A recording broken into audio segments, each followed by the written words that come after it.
අද අපි කතා කරන්න යන්නේ ශ්‍රී ලංකාවේ ජනගහනය ගැන. හැබැයි මේක නිකම්ම ඉලක්කම් ගොඩක් නෙවෙයි. මේ ඉලක්කම් ඇතුළේ හැංගිලා තියෙන අපේ රටේ කතාව. මුලින්ම බලමු මේ කතාවේ විශාලත්වය. ශ්‍රී ලංකාව කියන්නේ මිලියන 20කටත් වඩා වැඩි මිනිස්සු ජීවත් වෙන තැනක්. ඒ කියන්නේ මිලියන 20කට වඩා වැඩි වෙනස් කතාන්දර තියෙනවා කියන එක.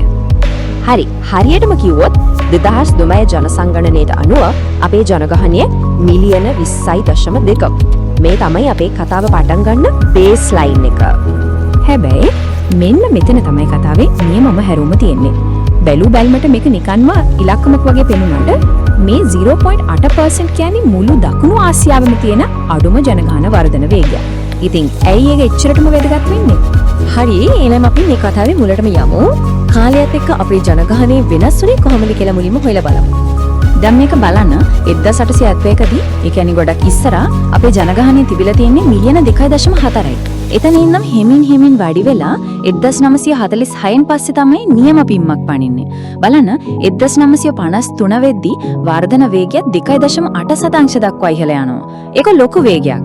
හැබැයි 2010 වෙද්දී ආයෙමත් ඒ වේගය අඩු වෙලා යනවා. හරි, මේක තවත් හොඳට තීරුම් ගන්න. අපි අසල්වැසියන් දිහා බලමු. අපි 0.8%කින් වර්ධනය වෙද්දී ඉන්දියාව 1.3%කිනුත් පාකිස්තානයේ ඊටත් වඩා වේගෙන් 1.8%කිනුත් වර්ධනය වෙනවා.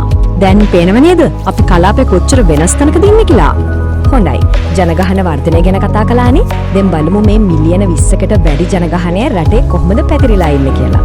මෙතන තමයි පුදුම හිතන කතාවක් තියෙන්නේ. මේ සිතියම් දෙක දිහා බලන්න. වම් පැත්තේ තියෙන දිස්ත්‍රික්කවල ඉන්න මුළු සෙනග, දකුණු පැත්තේ තියෙන ජනඝනත්වය. ඒ කියන්නේ කොච්චර තදබදයක් තියෙනවද කියන එක. එකපාරටම පේන දෙයක් තමයි රටේ නිරිත දිග කොටස. ඒ කියන්නේ තෙත් කලාපය අනිත් පැතිවලට වඩා ගොඩාක් ජනාකීර්ණයි. හරි, ජනඝනත්වය කියන වචනේ අපි දැන් කිව්වනේ. ඒක තව ටික පැහැදිලි කරගමු. සරලවම ඒ කියන්නේ වර්ග කිලෝමීටරයක් වගේ පොඩි ඉඩක කී දෙනෙක් ජීවත් වෙනවද කියන එක. දැන් බලන්න මේ අන්ත දෙක දිහා. කොළඹ දිස්ත්‍රික්කයේ වර්ග කිලෝමීටරයකට 3417ක්. ඒත් මුලතිව් වලට යද්දී ගාන 38කට බහිනවා. හිතා ගන්න පුරාන් දේ වෙනස. එක පැත්තක තදබදේ, අනෙක් පැත්තේ විශාල ඉඩක්. මේකෙන් තමයි රටේ තියෙන අසමතුලිතතාවය නියමෙටම පේන්නේ. ඉතින් ඇයි මෙහෙම වෙලා තියෙන්නේ? හේතු කීපයක් තියෙනවා. එකක් තමයි භෞතික සාධක. ඒ කියන්නේ හොඳ දේශගුණයක්, වතුර, වගා කරන්න හොඳ පසක් තියෙන තැන්වලට මිනිස්සු ඇදලා යනවා. අනෙක් පැත්තෙන් තියෙනවා මානව සාධක. නගර, හොඳ පාරවල්, කර්මාන්තශාලා, රැකියා අවස්ථා මේ හැමදේම එකතු වෙලා තමයි විශේෂයෙන්ම බස්නාහිර පළාතට මේ තරම් සෙනගක් එකතු වෙලා තියෙන්නේ. හරි. අපි බැලුවා ජනගහනය කොහෙද වැඩිපුර ඉන්නේ කියලා. දැන් අපි බලමු ඒ ඉන්න ජනගහනය කවුද කියලා. ඒ කියන්නේ අපි කතා කරන්න යන්නේ අපේ රටේ වයස් ව්‍යුහය ගැන. මේ බලන්නකෝ, ජනගහනයෙන් 72ක්ම ඒ කියන්නේ බහුතරයක්ම ඉන්නේ වැඩ කරන වයසේ. ඒක රටකට ගොඩක් හොඳ දෙයක්. හැබැයි අනිත් පැත්තෙන් බලන්න 12.2 කියන්නේ 10 දෙනෙක්ගෙන් එක්කෙනෙක්ටත් වඩා වැඩි හිටියන්. මේ ගන්න ටිකෙන් ටික වැඩි වෙන එක තමයි මෙතන තියෙන වැදගත් කාරණය. මේ වයස් ව්‍යුහය ගැන කතාව තවත් ලස්සනට තේරුම් ගන්න පුළුවන් ජනසංඛ්‍යා පිරමීඩ වලින්. මේක හරියට රටක ජනගහනයේ එක්ස්රේ එකක් වගේ. මේකේ හැඩයෙන් අපිට අතීතය, වර්තමානය විතරක් නෙවෙයි අනාගතය ගැනත් ලොකු ඉඟියක් දෙනවා. හොඳයි, මේ බලන පළවෙනි වර්ගය හරියට නියම පිරමීඩයක් වගේ නේද? පතුල ගොඩක් පහළ. ඒකින් කියවෙන්නේ ගොඩාක් ළමයි ඉපදෙනවා. ඒ කියන්නේ තරුණ ජනගහනය විශාලයි කියන එක. මේ වගේ රටකට අනාගත ශ්‍රම බලකාය ගැන බය වෙන්න දෙයක් නැහැ.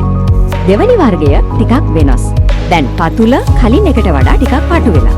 බිත්ති වගරි කොටස් කෙලින් වෙලා. මේකෙන් පෙන්눔 කරන්නේ ජනගහන වර්ධනය ටිකක් ස්ථාවර වෙලා සමබර වෙලා කියන එක. මෙන්න තුන්වෙනි වර්ගය. මේක තමයි අපි විශේෂයෙන් අවධානය යොමු කරන්න ඕන එක. බලන්න පතුල කොච්චර පටුද කියලා. මේකෙන් කියවෙන්නේ උපත් අනුපාතය ගොඩක් අඩුයි, අනාගතයේදී වැඩ කරන්න ඉන්න පිරිස අඩු වෙනවා කියන එක. ශ්‍රී ලංකාවත් හිමින් ගමන් කරන්නේ මේ දිශාවට. මේක තමයි අපි කතාවේ වැදගත්ම කොටසට අපි වාරගෙන යන්න. අන්න ඒකයි. මතකද අපි මුලින්ම කතා කරපු 0.8% අඩු වර්ධන වේගය? අන්න ඒකේ ප්‍රතිඵලයක් තමයි මේ. ශ්‍රී ලංකාව අනාගතයේදී මුහුණ දෙන ලොකුම අභියෝගයක්. හරි. ජනගහනය වයස්ගත වීම කියන්නේ මොකද්ද? හරිම සරලයි. රටේ ඉන්න මුළු සෙනඟගෙන් වයසක අයගේ ප්‍රතිශතය එන්නම වැඩි වෙන එකට තමයි එහෙම කියන්නේ. ඉතින් ඇයි මේ වගේ දෙයක් වෙන්නේ? හේතු පැහැදිලි. එකක් තමයි දැන් ළමයි ඉපදෙන ගාන අඩුයි. ඒ වගේම සෞඛ්‍ය සේවයේ දියුණු නිසා මිනිස්සු දැන් ඉස්සරට වඩා ගොඩක් කල් ජීවත් වෙනවා. මේ දෙක එකතු වුණාම තමයි මේ තත්ත්වය ඇති වෙන්නේ. හොඳයි. ඉතින් මේකෙන් මොකද වෙන්නේ? ඇයි මේක මෙච්චර ලොකු ප්‍රශ්නයක් වෙන්නේ? හිතන්න වැඩ කරන් ඉන්න තරුණ පිරිස අඩු වෙනවා. අනෙක් අතට වැඩිහිටි ජනගහනය වැඩි වෙනකොට ඒ අයගේ සෞඛ්‍යයට, සුබ සාධනයට රජයට ලොකු වියදමක් දරන්න වෙනවා. ඒ විතරක් නෙවෙයි, තනිකම වගේ සමාජීය ප්‍රශ්නත් මතුවෙන්න පුළුවන්. එතකොට අපි ඉස්සරහට එන ලොකුම ප්‍රශ්නේ මේකයි, වැඩ කරන පිරිස අඩු වෙලා රැක බලා ගන්න ඕන වැඩිහිටි පිරිස වැඩි වෙනකොට ශ්‍රී ලංකාවේ අනාගතයේ එන්ජින් එක වෙන්නේ කවුද? කවුද මේ රට ඉස්සරහට අරගෙන යන්නේ? මේක නිකම්ම ප්‍රශ්නයක් නෙවෙයි, මේක ශ්‍රී ලංකාවේ අනාගතය තීරණය කරන ප්‍රධානම අභියෝගයක්. සමාජ සුබ සාධනයේ ඉඳන් වැඩිහිටියන්ගේ යහපැවැත්ම දක්වා මේ හැමදේම ගැන අපි අලුතින් හිතන්න ඕන. ඉතින් මේ ගැඹුරු කාරණේ ගැන හිතන් යමක් ඉතිරි කරමින් අදට අපි විග්‍රහය අපි මෙතනින් නවත්තනවා.